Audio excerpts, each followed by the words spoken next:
এক সময়ের পাওয়ার কাপল তাহসান মিথিলা ছিল সবারই আইডল। তাদের প্রেমময় সম্পর্কের চর্চা ছিল সবার মুখে মুখে। কিন্তু তাদের বিচ্ছেদের পর মিথিলা ওপার বাংলার জনপ্রিয় পরিচালক সৃজিত মুখার্জিকে বিয়ে করলেও তাহসান সিঙ্গেলই কাটিয়ে দিয়েছেন গত ৮ বছর। অবশেষে গত ৩রা জানুয়ারি গায়ে হলুদ শেষে পরদিন ৪ঠা জানুয়ারি আন্তর্জাতিক মেকআপ আর্টিস্ট রোজা আহমেদের সাথে উভয় পরিবারের সম্মতিতে তৃতীয়বারের মতো বিবাহ বন্ধনে আবদ্ধ হন বাংলাদেশের জনপ্রিয় গায়ক ও অভিনেতা তাহসান খান। এ খবর প্রকাশ্যে আসার সাথে সাথেই হইচই পড়ে যায় মিডিয়া পাড়ায়। সকলেরই সোশ্যাল মিডিয়া নিউজ ফিড এখন তাহসান রোজাময়।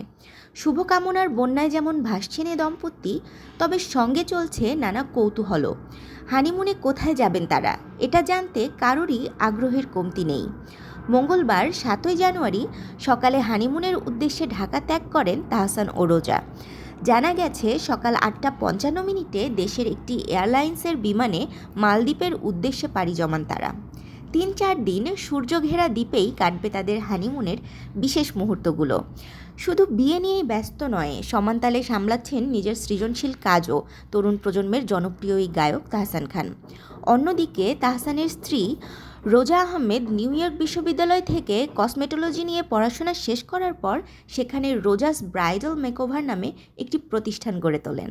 তিনি ১ দশকেরও বেশি সময় ধরে বাংলাদেশ এবং মার্কিন যুক্তরাষ্ট্র উভয় দেশেই ব্রাইডাল মেকআপ আর্টিস্ট হিসেবে খ্যাতি অর্জন করেছেন।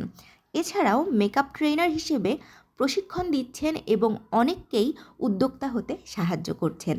এই জুটির জন্য তাদের ভবিষ্যৎ বিবাহিত জীবনের জন্য রইল শুভকামনা। তাশরিফা তৃষা, তরঙ্গ টিভি।